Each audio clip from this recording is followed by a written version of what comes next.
Hi, and welcome to The Working Songwriter, the show where today's best songwriters come to talk shop. I'm your host, Joe Pug. Each episode here, we host a distinguished guest, and we ask them to go deep on their inspiration, on their process, on the general ups and downs of making a life in music. So, whether you're a grizzled veteran, living in a house that you bought in East Nashville in 1991 for $35,000, or else a scrappy upstart, 2 years in to a 10-year town, this is your show, because ultimately it is what every writer seeks most, an ironclad excuse to put off actually writing.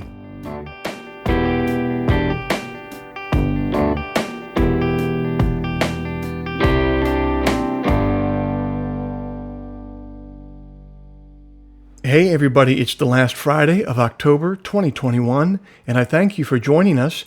This week's show is brought to you by Bandzoogle. Built by musicians and for musicians, Bandzoogle is an all-in-one platform to build a beautiful website for your music.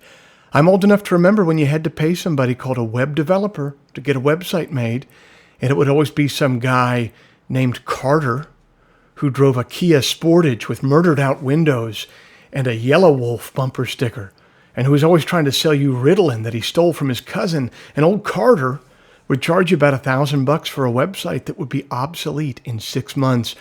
But it's the future now, you guys. That's not how it works anymore. We're allowed to have nice things now. One of those nice things is Bandzoogle.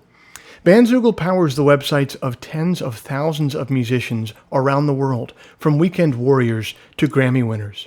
All the features you need for a professional website are already built in: hosting and a custom domain name, dozens of fully customizable design templates, tools to sell your music and merch commission-free. The Working Songwriter podcast listeners can go to bandzoogle.com to try it for free for 30 days. Use the promo code TWS, the initials of our show, TWS, to get 15% off the first year of any subscription.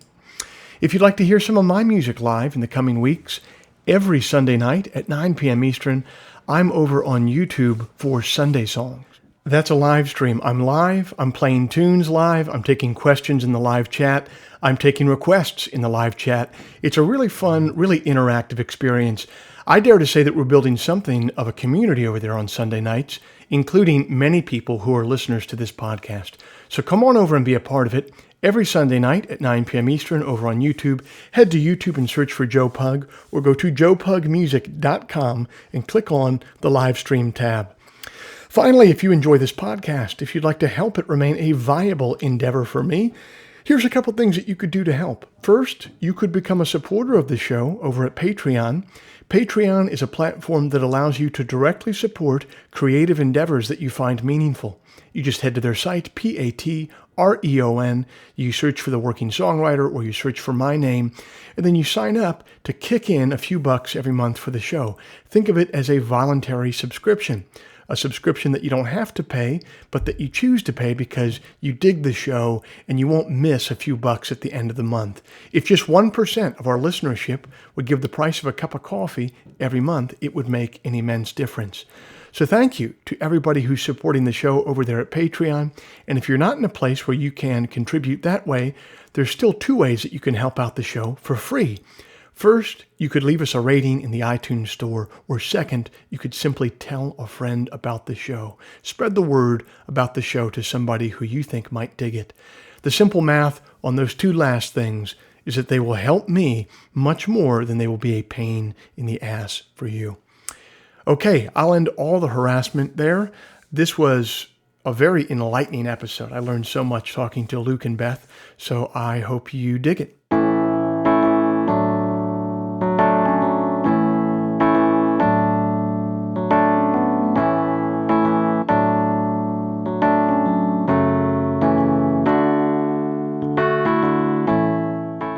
Guests this week are at the vanguard of writing songs and publishing songs in Nashville, Tennessee. Luke Laird is one of the most recorded songwriters in America.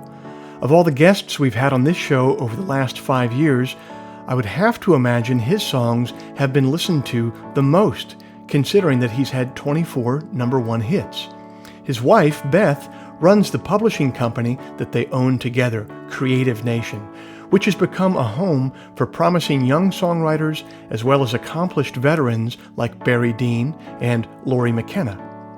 Luke Laird's first number one hit came with So Small, sung by Carrie Underwood, which went to the top of the charts for 3 weeks and then went platinum.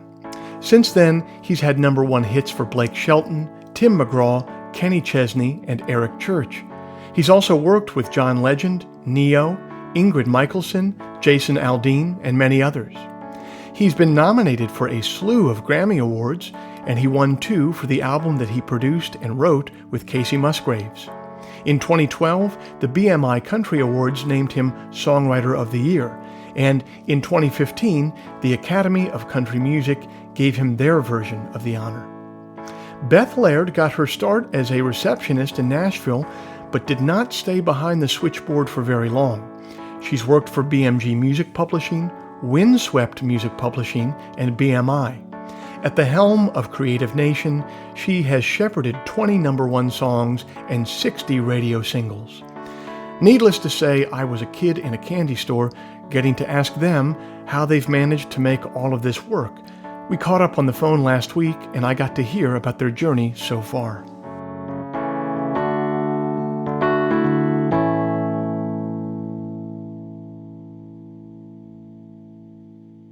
Luke and Beth Laird, thanks so much for coming on to the Working Songwriter podcast.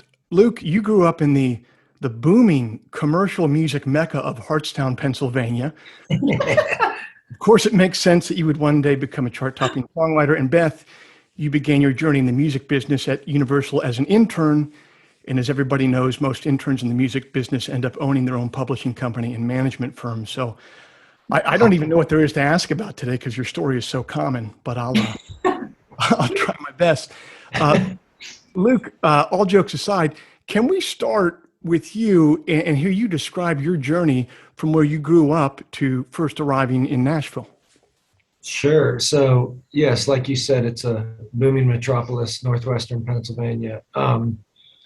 No, so where I grew up is very rural, small town, and that's probably country music was pretty big actually up there. And by the time I was in high school, I really got into it. I loved all kinds of music, but I think country, it was during the 90s. There's the big country music boom in the 90s. And I just really got into it. Always loved music, played piano and guitar from the time I was young, and really was making up songs for a long time. But once I found country music, it felt like something that really just came naturally to me. And so I really wanted to see Nashville. And fortunately, my family, we came on a family vacation to Nashville the summer between my sophomore and junior year of high school. I always tell people this sounds cliche, but I went to the Bluebird Cafe because that's what you do when you like to write songs and you want to hear songwriters. And it just really kind of blew my mind. It just changed. It just made me realize that there's actually people in this town that this is what they do for a living as a job. And I don't think I'd really ever considered that. But after I saw a show at the Bluebird, I knew I wanted to be a songwriter. And so I went back to Pennsylvania, graduated from high school. My mom found out about the music business program at Middle Tennessee State University.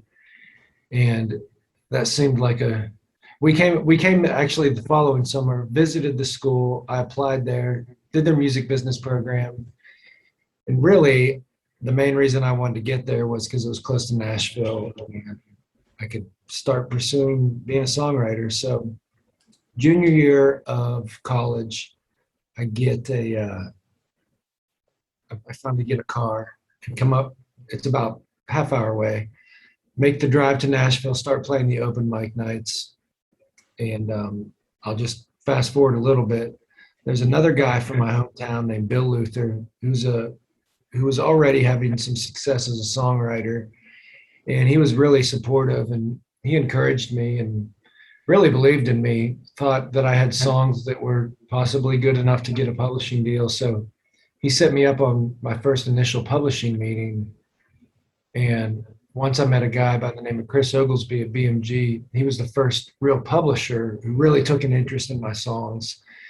And it really meant a lot. He didn't offer me a publishing deal the first songs I played for him, but he kept an open door. And so I was able to play him songs. As I would write new songs, I'd come play them. Didn't offer me a publishing deal, graduate college. Fortunately, I got hired as an assistant out on Brooks and Dunn's tour. And so I got the experience of being on the road, really being in the music business, a different side of the business, but it was awesome. And when we were off the road, I'd be in town taking publishing meetings, playing writers' nights. Finally, after a year after I graduated college, that's when I got offered my first publishing deal by that same guy, Chris Oglesby. And so here I am, still writing songs. Let me ask you a question. What changed? Yeah. What did you have to learn about your craft that the no went to a yes as far as that publishing deal? I mean, you had to upskill in some way. So what did you have to learn as a songwriter that made the no go to a yes? I think it was just a lot of it was just writing better songs, digging in more, putting more thought into each line. But also, I feel like, of course, now being a publisher myself, I think publishers, when they sign a brand new songwriter, they want to know that you can really crank out songs, because if that's what you're going to get paid to do. So I was calling Chris every 2 weeks with new songs and was playing him new songs. So I think as much as of anything is he wanted to see if I was actually a songwriter and waking up every day and writing songs. So yeah, I think a lot of it was just kind of that development process of writing better songs and really cranking them out. What sort of tools did you have to put in your toolkit to get to a place where you could crank out songs like that? I think a lot of people start and it's just, when the spirit moves you, you write a tune and maybe it's good, maybe it's not, but there you are. But you're talking about an entirely different process where it's much more of a job, so to speak. So yeah, how did you put yourself in that mindset and how did you go about doing that? Well, I think, like you said, it's hard to make a living as a songwriter if you only do it when you're inspired. So it was just making the time, carving out time to be creative, whether I had an idea for a song or not. And a lot of times I find my ideas when I'm just sitting there with my guitar, and you have to have time alone to do that. And still to this day, even though it is my job, there's definitely days I don't feel like doing it. And some days I don't, but more times than not, I have that time carved out to at least try to get something, an idea, even if it's a musical idea. But sitting there with the guitar, for me, I have to have that time to do it, or the songs won't come. I don't wake up, I don't have dreams of songs and like some people and just wake up and write it down. Not the Billy Joe Shaver method is what Right. you're saying. Now, Beth, can you talk to me? What was your road into the music business? How did you end up in Nashville? Well, I grew up in Winchester, Tennessee. It's only an hour and a half from here, but it's actually a world away. It's kind of like Luke was saying, not quite as rural as his hometown, which was about population 300. Mine was bigger, but it's still a small town. My dad owned the local tractor company. My mom was a teacher. So, just pretty normal small town upbringing. I didn't actually realize there was a music business here this close. I didn't know. So I went to the University of Alabama for college, and I wasn't really sure what I wanted to do. I just knew I had to get out of town. Mm-hmm. And I went for a PR degree just because it was in communications, and I thought, well, I can use this for a bunch of things, but I don't know what I want to do. So the summer after my freshman year, I was coming back home, and ironically, my mom ran into my old babysitter at home in the grocery store, and she asked what I was doing. And my mom's like, she's coming home, she's looking for a job. And her name was Regina Stuvey, and she said, why don't you move her to Nashville and let her intern for me?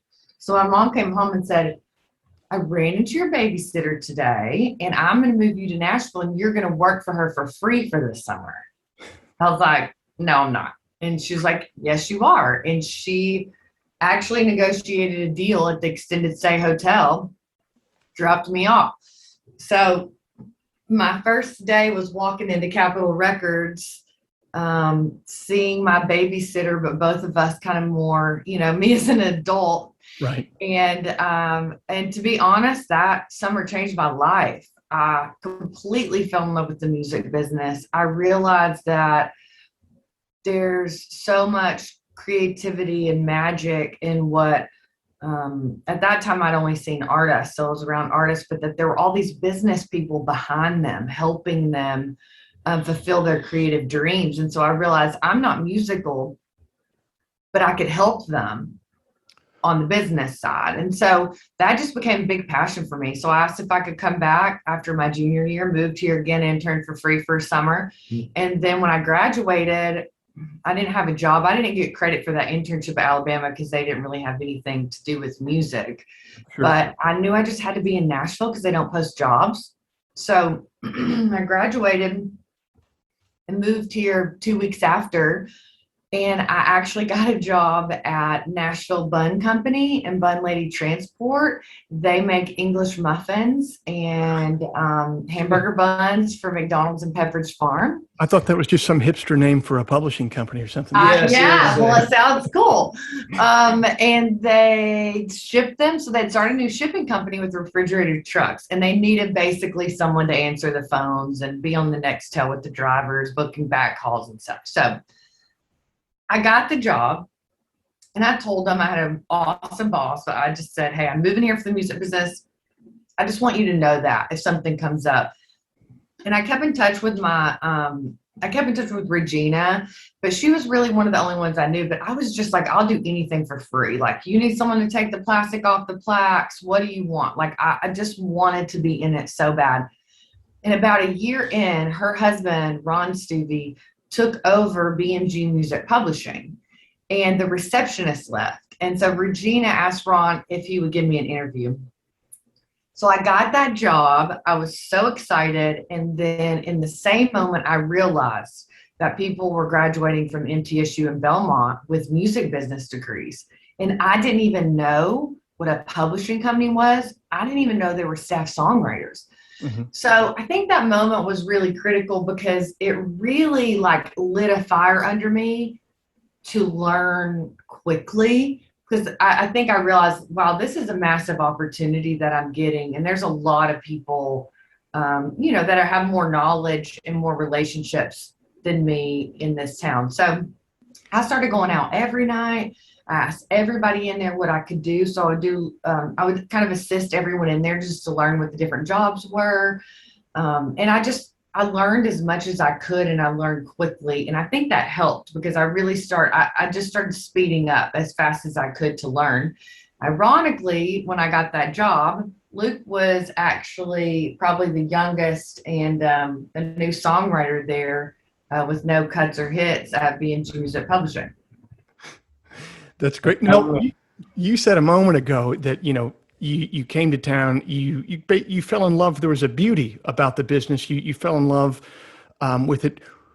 You fell in love specifically with the idea that there were people who maybe weren't necessarily doing the creative work or the artwork themselves, but they had a talent that they could draw to help those other people's talents. Can you give me some examples of scenarios where you saw people on the business end really help somebody develop, and give me an idea of what that synergy actually looked like on a day-to-day basis? Sure. So I was in the publicity department for 2 summers with Regina. She was the head of publicity. I will tell you, even though I was getting a PR degree and fell in love with the music business, I realized very quickly I did not want to do that. Yes. It is not for me. But I think that the beauty of it that I saw was I was there when Keith Urban was working on the Golden Road album. I was there when Dierks Bentley was putting out his first album and Cindy Thompson was putting out her first album. So Regina had amazing relationships. And obviously, as a publicist, you have really direct relationships and you're helping set up events and go to events. And so I think I really got to see that relationship behind the scenes. And I realized how important it was for creatives to have people they trust and to have someone who really understands where they want to go, what they want to do, and to take care of their business, because they have to be freed up to be creative. And obviously with artists, the least amount of their time is on stage. Contrary to what everybody thinks, they sing probably the least amount of time. So really watching someone be a filter for them and say, this is going to be helpful, this isn't, or let's look at these opportunities and find what's best for you, or what do you really want to do, or how do I take this amount of time of you spending doing an interview and really grow it and use it in multiple locations so that more eyes and ears get on your music. So I think it was just in a lot of ways, I saw how it really worked hand in hand, and how it was really helpful for the creative person to ultimately be creative and do a great job. And then also on the other end for the business person to be able to shepherd that, but then to be able to help them grow that audience. I got that. Now, Luke, you, as you said, eventually you turn that no into a yes. You get signed to a publishing deal. You walk into the building. You meet your future bride. Good for you. That's a great thing. What more can I ask for? Now, but before Creative Nation starts, and sometime around 2011, you see some success as a songwriter. So, can you talk about that portion of your career? First of all, how did you learn to put together songs that would resonate with so many people? And then also, what did that feel like when things started to click and started to work? Yeah. So when I first signed my publishing deal, I'd only written songs by myself. And so kind of a lot of the Nashville way is, they start setting you up on different co-writes with different writers who have different strengths than you do. And it's quite a learning curve. For me, it just felt pretty awkward at first to go in and write a song with somebody else. But after a few years, I really met some co-writers who really made me better, and hopefully I made them better. But it's one of those things when you have 0 hits or cuts or anything, nobody knows you. It's hard to get opportunities, but that's where a great publisher can help. And fortunately, I had some co-writers who had a lot more success than me at the time, and so I got to some situations in some rooms that the bar was just raised. And so my first cut was written with the writer I told you about, Bill Luther, and Hillary Lindsay, who are both 2 incredible songwriters in Nashville. And we got a cut on Leanne Womack's There's More Where That Came From album. So that was a huge moment for me. Just to have a song on an album, I could go out and pick it up and look at it and see my name. It's like, wow, this is actually happening. I mean, my paycheck wouldn't necessarily reflect that, but it was cool. And then, really a couple years, it was a couple years after that, really 5 years after I signed my publishing deal, when I had my first hit. And again, Hillary Lindsay brought me in on a write with Carrie Underwood going into her second album. We wrote a song called So Small. It ended up being a #1 single. And really from there, over the next few years, things kind of started to take off, because once you have a hit, other people say, who wrote that? Oh, let's write together, or different artists. And so that was really cool. And then another artist who I think I'm grateful took a chance on me and writing with me is Eric Church. And we really hit it off. First song we wrote, he cut on his Chief album, and then we wrote 2 more after that he put on there. And so I kind of had spanned the over here, Carrie Underwood, all the way over to Eric Church, and then got a lot of opportunities, different artists in between that. And then just, I think after you do it for a while, your songwriting hopefully gets better and you develop the craft. And so I think just a combination of opportunities with writers better than me, with artists, and then just me writing more songs and becoming better. And honestly, hearing your song on the radio, I mean, it's still incredible. That would never get. I can't imagine that ever getting old. Yeah. Another feeling that's very comparable, if not better, is going to a concert and seeing, thousands of fans singing words that you just wrote on the couch or whatever. So Yeah. it's really cool to be a songwriter. It really is. Now, it's funny. It seems like in some ways it'd be a head trip to go from a place where you said before you even have a cut on anything, it's hard to get a right with anybody, to as soon as you get a number one hit, it's like the phone's ringing. And Right. I mean, is it kind of a head trip to a certain point where you sit down with certain other writers or certain artists and they're like, all right, man, well, where's my number one?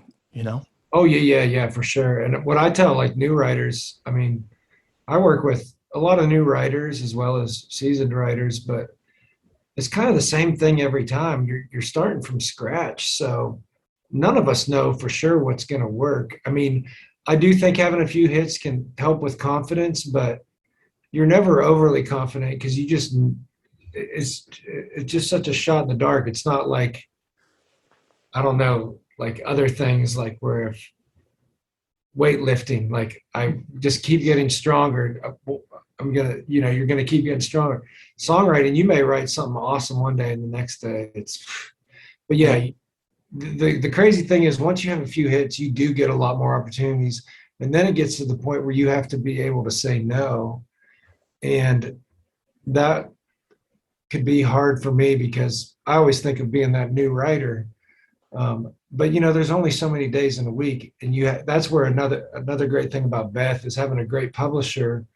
It's strategic writing. So just because there's two hit songwriters doesn't mean they should write together. Like I would want someone to be into the music I do to work with me. Same deal with me working with artists. If it's just not really my taste or what I'm really into, I'm just not going to do it. And it's not because they're not good, just that I don't know that I have a lot to offer a certain writer or artist. You mentioned the analogy of, well, if you're a weightlifter, there's a way to get from skinny dude to jacked, and it's it's a pretty straightforward process. Not so with creative work. One of those reasons is, and I'm sure this is a question for you, Beth. There's no amount of sheer, powerful marketing budget that can make people across the country love a song, right? So in a way, people are just going to kind of vote by their Spotify listens, by their, records that they buy. They're just going to kind of vote on what they find compelling and what they find beautiful. So, as a publisher, as the person who's responsible for placing these songs and ultimately selling these songs, is that a scary thing to know? And how do you deal with that uncertainty in the process? Yes, that's a great question, and it is very uncertain. I would say too, the extra added uncertainty risk for Luke and I is that we wanted to remain independent. So from the beginning till now, which 10 years next month, we have funded it ourselves. So it feels like that added weight of, I don't know. And I'm also, pre-funding the dream. I think a lot of it is you really have to be okay with, well, first of all, you have to be okay with risk, like calculated risk. And you have to have good people around you to really weigh it out. But I would say ultimately too, I know this sounds so crazy, but because we usually are working with people very early on when there's not necessarily proven success, it is gut. And it is something about this songwriter is unique and different. We think that we have a plan to help them succeed, and we know we have the relationships to reach out to help to connect them better. But you don't know. And I think, I can be honest and say I can get caught up with that too, and just like the fear of it all. But realistically, once Luke and I had experience, me on the business side and him as a writer, I think it makes it easier to hone in on, we've seen this done ultimately the wrong way. And so we're not going to make those mistakes going in. Yes, we'll make mistakes and we're going to try things and fail, but it does help us to know, let's start from this place of our experience. And then we have this shared mindset of coming from two different perspectives, different sides of the music business. And we have great, music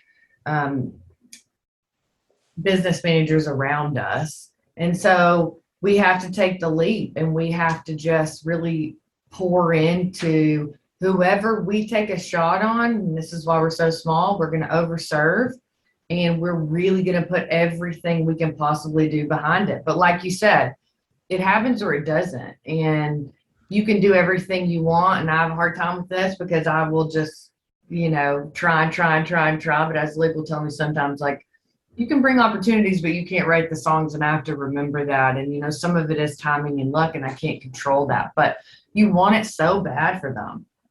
So you mentioned a moment ago that, you brought your experiences to bear and you didn't want to do it the wrong way. Pretty hard in life to figure out the right way to do something, but you can Yeah. a lot of wrong ways to do things in life. I certainly have. Luke, from your perspective, from the creative perspective, what was the wrong way that you had seen it done at publishing houses that you wanted to see differently hanging your own shingle? I think kind of goes back to strategy. I've seen where people will just book co-writes without really putting any thought to how each writer's personality, how do they, what are their, do they think that they could even work well together? Does their music even make sense together? And sometimes stuff that doesn't make sense ends up working, but I think sometimes it's such a hurry and I've seen the business side come in to mess things up too, where it's like a publisher is trying to get two of their writers on a song because they're thinking about the piece of the pie. And I think that that's just such the wrong way to, I think if you get great songs, no matter how you get them, in the long run, it's going to benefit everyone. But if it's just hey, let's pile in these two writers with this person because we'll probably get a hit and then we'll own more of it or whatever, it's just, that is not, I don't know, that's not creative to me. That's just a waste of time a lot of times. But so yeah, I think the right way is to have a strategy. We've talked about this, but all of our writers have, Beth started making everybody fill out goal sheets. And it's amazing the different goals that writers have. Not every writer, not every writer's goal is to write 10 hits in a year. Some writers, it's hey, I'm trying to write one great song that could be nominated for Song of the Year. Or sometimes it's I want to make a record this year. I want to focus more on that. Or for me, some years it's been, I want to have more days to write by myself. And so you got to take into account all those different things. And sometimes we think we're doing it the right way and look back and that was probably the wrong way. Yeah, indeed.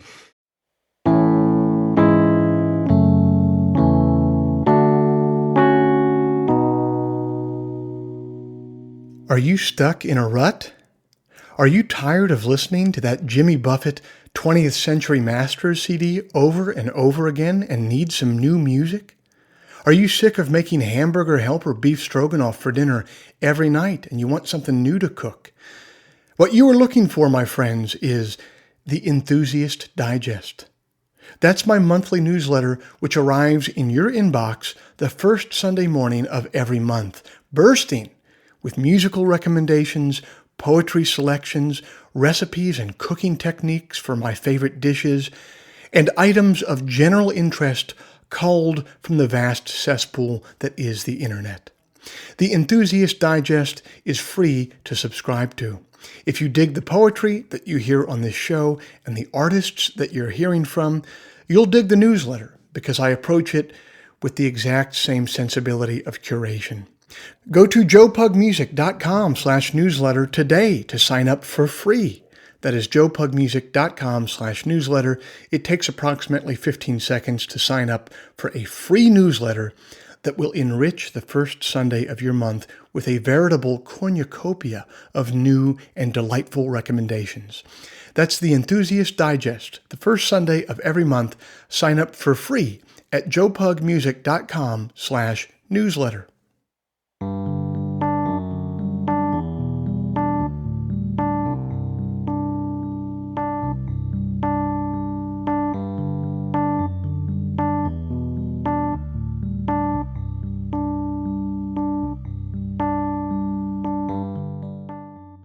With the amount of success that Luke had in the writer's room and that Beth had in the boardroom, they could have had a very comfortable life working in someone else's shop.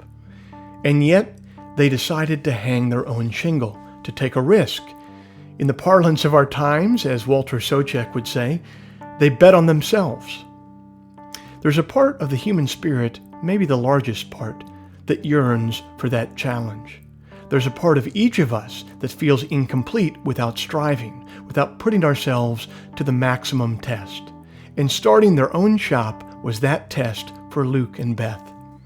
There's a wonderful poem in Vittoria Colonna's Sonnets to Michelangelo that speaks to this part of us. It is Sonnet 18. If the heavens gave up a shining light to set fire to the earth, so that it burns for our salvation, what proud ice unlearns that fire in our frozen minds so that we fight against the fire to preserve our cold night? The body resists the fire and yearns for comfort, but the searching spirit turns toward it. How to get the body past spite to joyful embrace of its decrepit state? How to suffer pain and want and pain willingly, to learn to give up, to wait, to trust that all this torment is not in vain. Lord, help me to hold the difficult, hate the easy, commit to fire and strain.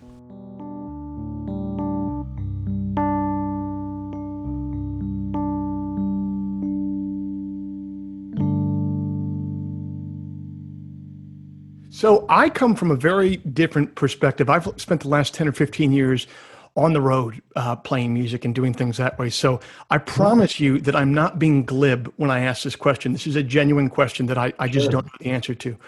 What is a publishing company? On a very fundamental level, what are you in the business of? Is it music sales? Is it like to customers? Is it intellectual property?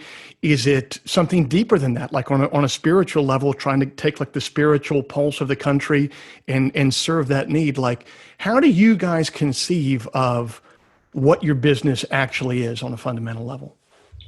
Well, publishing, I would say first is songs and copyrights, but Yeah, I would say like for us, yes, it's building copyrights and owning intellectual property. And then if you own different shares of different copyrights, you can put them together and eventually sell that catalog.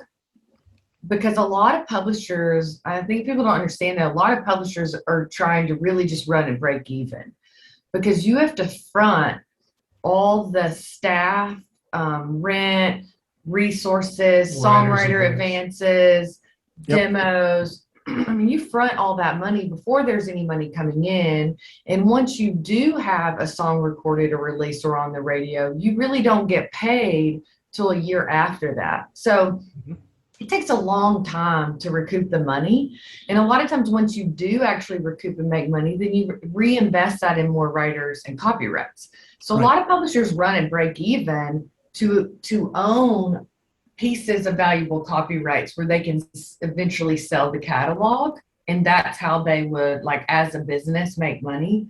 I would say for us on a different level too, Luke and I feel like if we're going to spend this much time working, we really want to spend our life and our time with people we like. And there's a big part of us starting this to just want to work with songwriters that inspire us and staff we want to be around. So, I mean, on a larger level, I would say everybody here we truly believe in and like hanging out with. And that is one reason why we've grown so slow and so strategically, and we stay small. Because at the end of the day, we don't want to just run around trying to buy and sling songs. Like, we want to invest in people, and I want people who have a really unique skill set that we can value, and that we can find out how to, yes, make it commercial and successful, but not change it. And I think, on the business side, that might have been, it's probably one thing I saw I didn't like, was when everything got so much about the business, kind of like Luke was saying, and not about the creativity or the songs or the humans. Mm-hmm. For me, that was hard. And so I think I always felt like, guys, like, look around. If you don't treat these writers well and you don't have great songs, you don't have business. But sometimes it just gets so skewed, because when you're doing it on a big level, you have 100, 150 songwriters. Yeah, that's a lot of calendars. That's a lot of people. And so it's not that you're not great creatives. You're just trying to do the best you can. And I didn't like that. And when I worked at BMI, I served so many people, I just felt burnt out and like I wasn't really able to help. So this is a way I feel like we can focus on great art, helping people really fulfill their creative dreams and partner with them. And, we get to celebrate success together, but when it's not working, we get to dig in and do strategy together. And I think one thing Luke and I aren't afraid of is, the hard stuff. So we're not necessarily looking for the generic down the middle writer that can just pop out a hit. Yes, we need hits to have a business, but kind of going off of Luke's success, he's always had hits that were kind of on the edge of the box or that were new or different. He's still does that. That's what I love about his music, is he's always coming up with original ideas that kind of push the envelope or that sound unique. And so I think we want that in everyone we sign here, and being able to say we value that uniqueness. We don't want it to go away. It almost sounds like you're saying, to a certain degree, because human beings aren't widgets, to do what you want to do, in a way, it can't scale past a certain point, because there's only so many hours in a day. I mean, I guess you could get to a point with company culture where you could hire, a number of lieutenants to help you and continue that culture. But yeah, I mean, it sounds like, once you get to the point where there's 150 people on staff.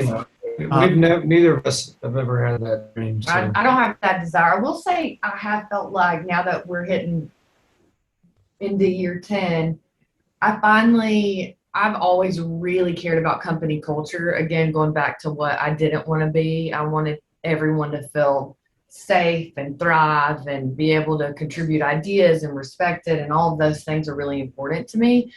But I think I'm finally getting it really honed in on a team where I feel like I'm the coach, and I'm really delegating and really helping bring them up. And I do have a great team where right now we could scale a little bit bigger. I have no desire to ever be 100 songwriters, but I have noticed that if you really develop a great team and a great culture, and you're pouring into it constantly and checking the pulse constantly, you can do more than you think you can, because I realize it's not just all up to me, and I'm not a singular person. I have to hire people who have skill sets that I don't. When you guys are looking for people who have skill sets that you don't, particularly writers, Luke, on the creative end, when you have a prospective artist or writer that you're looking to bring in-house, what sort of qualities creatively are you looking for from somebody? It's honestly, it's pretty simple. My gauge has always been writers who write songs that I wish I'd written. Yeah. So it's, like we just signed a new guy, Derek Barr, and he's had no hits or anything. He's actually out on the road with John Party playing guitar. But the first 5 songs I heard, I was like, oh my gosh, this is so good. And the recordings, he writes and records. So for me, it's just something compelling, maybe sometimes something that it feels like, oh, I haven't really heard this sound before. But I'm just trying to like write or sign people that I'd want to write with and who write songs that I wish I'd written.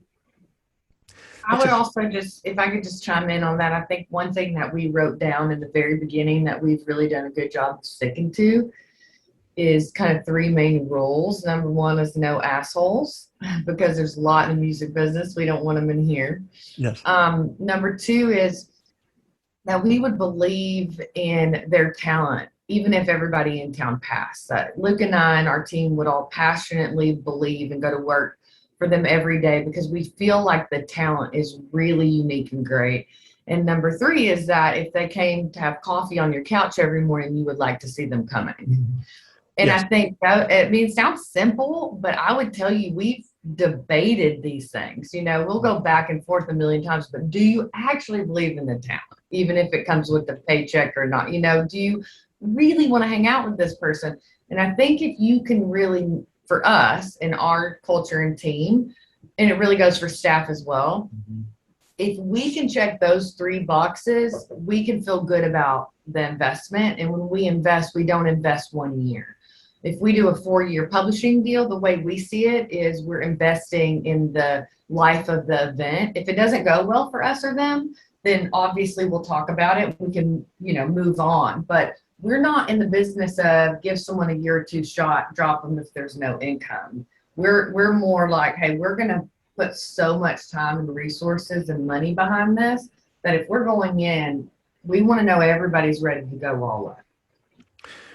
One of the things you guys are doing right now that's pretty unique, I'd say, for a company is, and you've had unique success at it so far, has been to take writers who are known most for writing songs for other artists and very successfully, and igniting artist careers of their own. That is traditionally, I think, a pretty difficult thing to do.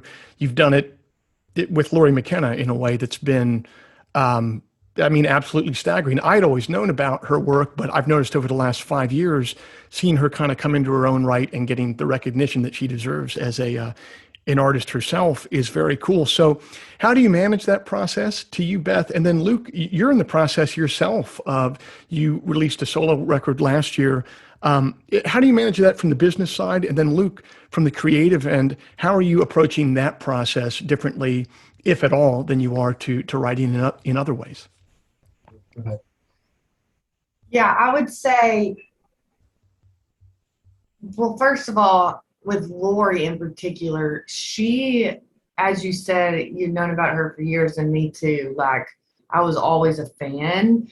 I was always kind of baffled that more people didn't know her and didn't know her work. And I think once I sat down with her and got to know her, I realized she was really having a struggle between writing for country artists and hits and putting out her own albums and supporting those. And it had become this kind of, which one do you want to pick?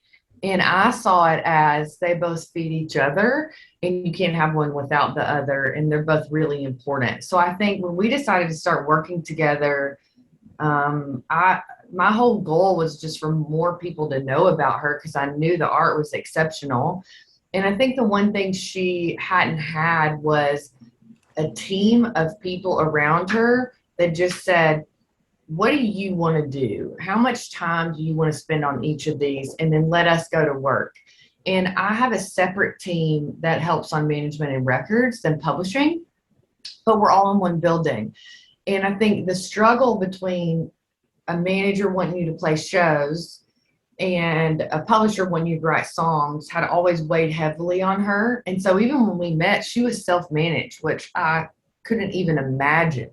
So I think just taking the business burden off of her and saying, what do you want it to be? 50-50, 75-25? Like, what does your year look like? What's a perfect year for you? And then and she was real honest. She knew, and she'd say, I only want to stay away from home 3 nights at a time. Cause she's 5 children. She lives in Boston. And so I wasn't pushing her, and I didn't care what her boundaries were. I just needed her to voice them. And then we based it all around that. And I think once we started working within those parameters for her, and we didn't mind which way she went or what she wanted to spend time on, it opened so much up because we were able to build teams through like 30 Tigers and a publicist, and having these people come on and help her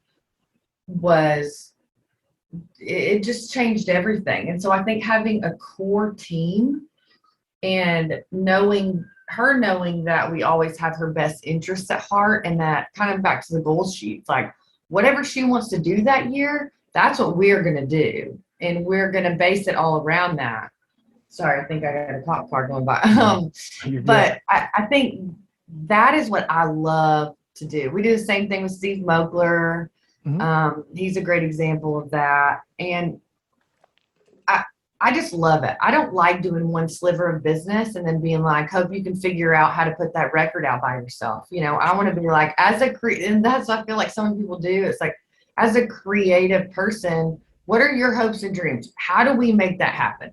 That's what I want to do. It doesn't have to be us doing it all, but I'm going to go help find people to do it. Or I'm going to help go set you up with the right business manager or attorney or manager or whoever, because I feel like it's really got to be a good trust environment and a good team. And I feel like Lori and I just really good team, and I really enjoy it. So Luke, on your level, you've put out this record last year, this solo record. What are you trying to accomplish with that you haven't accomplished before? Is it a different process for you, or is it the same process and just, put under your name rather than someone else's? Yeah, it's that came about. Honestly, it came about because some of it was during COVID, but I had kind of had a handful of songs that I'd written by myself that I was fully aware aren't the most like pitchable for like hit country artists, but that's okay. And then Beth encouraged me. She's like, I think this would be a good time to make a record. And it was a lot of fun. I have no delusions that it's probably going to lose us money, honestly, but I did print up some cassettes if you want a free one. But it was, for me creatively, it was so great because it is different when you sit down and think, what do I really want to say? Not, you don't have that extra, I wonder if somebody else would think that or say that. So, and as far as the recording process as well, I did a lot of it at home, and some tracking stuff in Nashville, and then I got Bill Bottrell to mix it, who's pretty much not in the music business anymore, but he was super, super cool to work with. And for me, it was just one of those very creatively fulfilling, and I just had these songs that were really pretty personal, and so it just kind of made sense to put them together, and it was a lot of fun. A lot of time alone. I would say, though, I think a lot of people would see, or a lot of publishers might see that as time away from writing hits. Mm-hmm.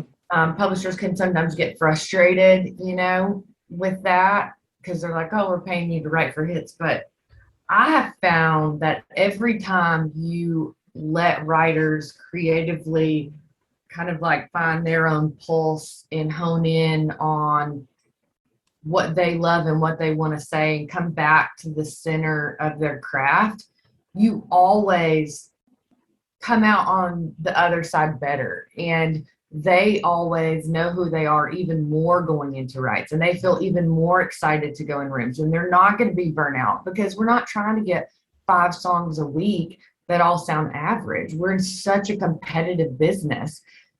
If I can get one great one that stands out, even better, so that the creative process isn't just all cranking out songs. It's got to be great and on a level that can compete and is unique. And I think that's what letting writers sometimes step out of the rat race for other people and just reconnect with their creative style is so helpful. And like when we worked with Natalie, she did that. Lori, Luke, Steve. I mean, I just, there's so many writers that have, I think, what is like an artistic voice that people love to hear, but also is good for them to express. You mentioned a moment ago, Luke, that one of your latest signings is excellent at recording his own music. You mentioned with this record of yours how much of it you did in your studio or project studio. I'm such a big advocate myself of, if you're a songwriter, there's no reason why you're not very handy in the studio and able to do that stuff for yourself. I think it's the way of the future. Can you kind of describe how your writing process has changed? I mean, I'm sure 20 years ago when you moved to Nashville, there wasn't a project studio where you were putting beats together and stuff like that. So can you kind of describe how you became competent in that domain and how it has changed your songwriting over time? Yeah. Well, like you say, when I started, I pretty much would literally do a work tape. I got my notebook, my guitar, and a boombox. Messed around with a 4-track cassette for a while, but they sounded really bad. So it was probably like a few years after I had a publishing deal, I finally could afford and bought my first Mac laptop, and it had GarageBand on there. And I was like, oh my gosh, this is like 4-track on steroids, and I can it's not like rewinding tape. And it just changed my world, because I would record demos with Nashville musicians, incredible musicians here in Nashville that the publishing company paid for. They would sound really nice and polished and good, but I wasn't the best at communicating what I was hearing in my head. So I'd get these demos back and I'm like, it just doesn't, it's not right. Once I was able to do that on my own, it just changed everything. And even my demos started just getting more unique. I could spend the time in there to come up with a cool bass line or whatever, however I want to do the percussion. And so I agree with you. I encourage anybody who just writes to really sit down and mess around and learn how to, because you can really learn how to put a song together in the studio, because you can really see a song through. A lot of my hits, I would say, they weren't just because of the lyrics, but it was the musical hooks that you come up with when you spend the time to actually think about that part. And so I have a blast doing it. And I, now I work in Logic or Ableton, and a lot of days we'll write a song and I'll have pretty much a pretty good sussed out demo. And sometimes I'll bounce those out. And then if I want to go in and get a live drummer, it's a lot of fun. Yeah, a MacBook off the shelf probably has more tools than the Beatles had at their disposal. Oh, which makes that music even that much more amazing, because I'll still hear stuff. I'm like, how did they do that? I know. It's unbelievable. You guys are coming up at 10 years in business. It's a miracle to be 10 years in business, in any business, I would say, if you've owned one, and many of our listeners have, but in music, it's even more so.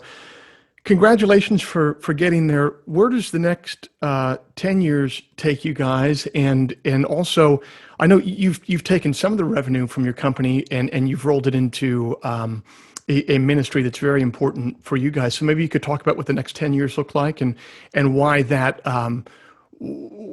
charity is important to you guys.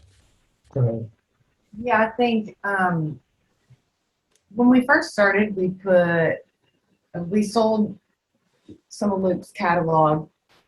We put money in an account for 5 years, and we did a 5-year business plan. And Luke and I pretty much said, we're going to take this risk on for 5 years and see if we can do it. And at the end of that, we'll either find a partner, or we'll sell or move on. And I think at that point, I really thought the 5-year mark was the mark. And what I've learned coming up on 10 years is that 1 to 5 is hard in some ways, and then 5 to 10 is hard in different ways. And so I wouldn't do it any differently, but I'm really learning that as a leader, you are constantly growing and changing, and each stage presents different challenges.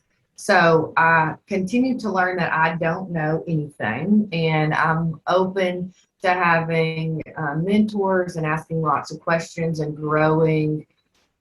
And so I know that's going to continue to happen as we keep going through the next 10 years. I would say I don't really have particular goals other than, I mean, we kind of do year to year, but long-term goals are hard. Now, hold on. You have them put out goal sheets, but you don't have to put out a goal sheet? Yeah, no, I do. They I do a goal sheet every year. Don't worry, on all my stuff too. But I think the long-term goals are hard for me because every job I ever had, I didn't know existed. And I think the thing about the music business is it moves so quickly. We weren't able to put out records like Steve and Lori and all these new artist development projects. And that wasn't even an option if you didn't have a record deal. So everything, every year, it just feels like the music business shifts quicker. Mm-hmm. So our ultimate goal Luke and I just want to keep doing this. We want to continue investing in great people we love that are super talented. We want to continue to grow at the right rate that feels comfortable for everyone. Obviously, I just keep wanting to see more creatives have success and their creative dreams fulfilled. I don't have any grand plan to sell it all off and ride into the sunset. I think that's one thing. Luke and I both, we love this. We want to keep doing this, and it is challenging every year. It does not get easier. It gets harder because, publishing is a very slim business when it comes to making money, and it's really hard. And so I think as it changes and grows, it's like we're always just kind of up for the challenge and want to be involved in the new fun music that's coming out. And so if we can just continue to do this and love who we work with, we really feel like that's a success. Oh yeah. I mean, just for me as a writer, I'm still just as excited to create a new song. Or I get really inspired by new writers and people I hear. This town is so full of so much talent, and I'm always hearing some new thing like, man, how has that never been thought of? Or it's just, waking up, getting to be creative. If I'm doing this in 10 years, oh man, this is going to be awesome. And I still get excited about new artists and development. Like if I hear brand new artists that no one hears, I'm just like so excited to dig in and take that to the world.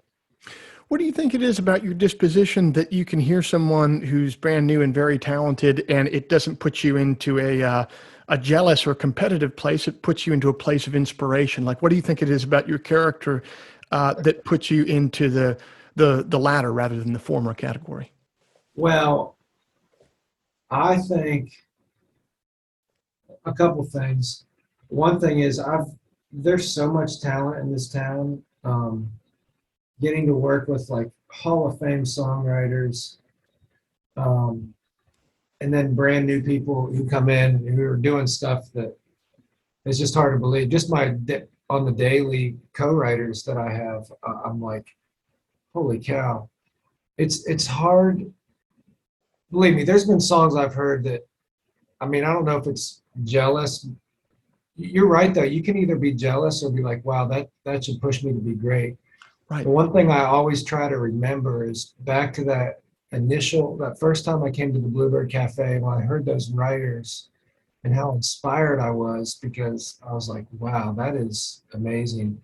I really try to keep that and just recognize something when it's great. And then honestly, just my faith like keeps my feet on the ground, gives me a perspective that no matter how much success I have or don't have, it's not who I like. My worth is not judged on how many hits I have or how much success. And if I never have another one, so at some point that's happening, and it's closer today than I was yesterday today. Yeah. Also, I would say like the ministry that we early on found and just jumped in and got excited about was Preston Taylor Ministries.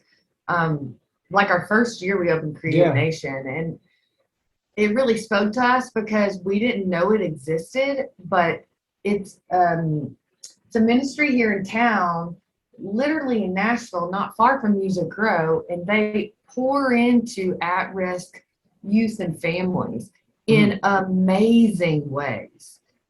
Just watching like the amount of things they do to love on and help, inspire, and encourage these children and families.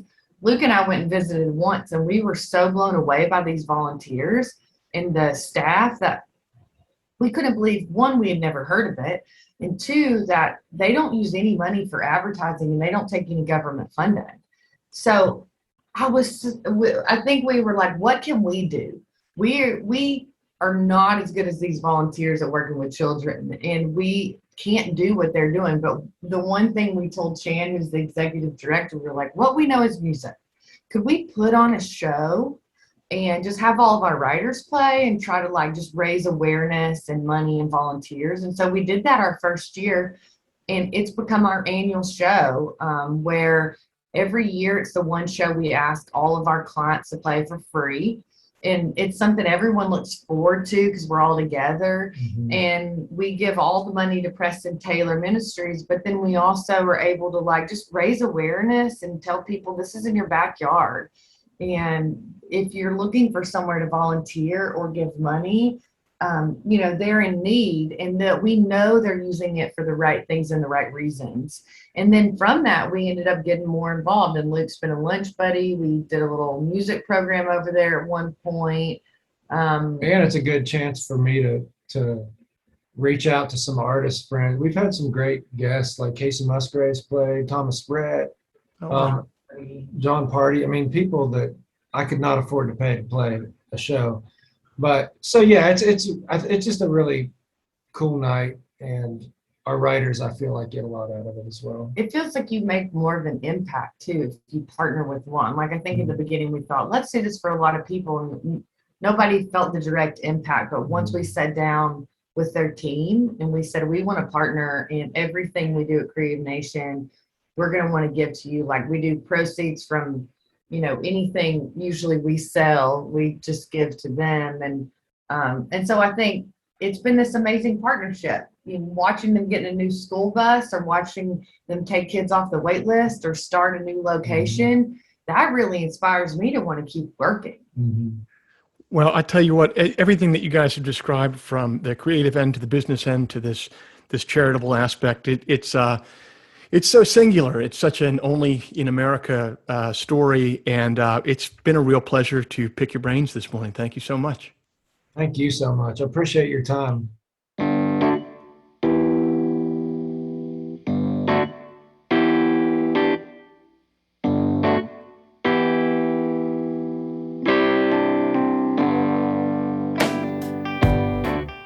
This week's show is brought to you by Bandzoogle. Built by musicians and for musicians, Bandzoogle is an all-in-one platform to build a beautiful website for your music.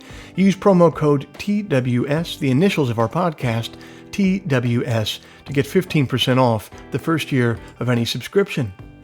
Luke Laird's latest album is entitled Music Row, available everywhere music is sold or streamed. If before we meet again, you sit down to write, please remember, an expensive drug habit is not a song, a compelling Instagram account is not a song, and most importantly, reverb is not a song. So let all that take care of itself, and for you, just keep your eye on the song.